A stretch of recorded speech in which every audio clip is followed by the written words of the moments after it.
Mon plus grand défi en tant qu'entrepreneur, ça a été de dire au revoir à la start-up que j'avais créée, qui était valorisée à quasiment 10 millions d'euros, avec laquelle j'avais levé 1 million d'euros.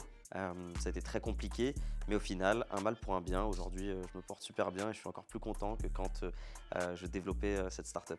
Avant de rejoindre Startup Banlieue, j'ai eu mon diplôme, d'ingénieur aux États-Unis d'Amérique, où j'ai étudié 5 ans. Donc j'ai fait ma terminale et ensuite mon diplôme d'ingénieur. Quand je suis revenu des États-Unis, j'ai fait un master en management à Grenoble École de Management, le campus parisien bien évidemment.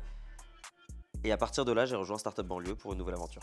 Mon projet professionnel et donc personnel, parce que je suis entrepreneur et les deux sont étroitement liés, c'est c'est de transmettre des valeurs, c'est d'explorer, d'expérimenter un maximum de choses et ensuite être professeur, montrer aux autres comment ça fonctionne et créer, des futurs monstres, à succès, tout simplement.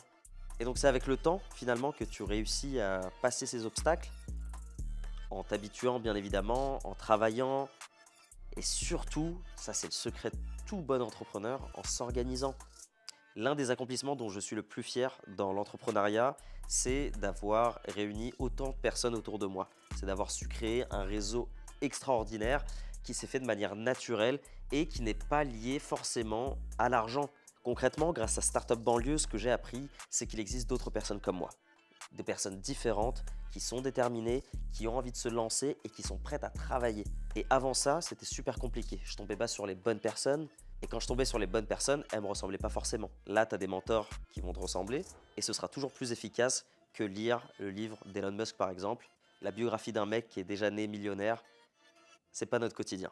La grosse force de Startup Banlieue, alors moi j'ai découvert ça d'abord en tant qu'entrepreneur en participant au programme, ensuite en tant que mentor, c'est justement le fait que j'ai pu faire cette passerelle. Startup Banlieue, ça m'a donné les armes pour justement passer de l'autre côté. Et aujourd'hui, je sais que je peux compter sur absolument toute l'équipe pour avancer sur des projets. Ils savent qu'ils peuvent compter sur moi. Et finalement, on en revient à l'idée d'avoir créé son réseau. Et Startup Banlieue fait partie de mes meilleurs réseaux. L'entrepreneuriat, c'est prendre du risque. C'est faire les choses quand on n'est pas prêt.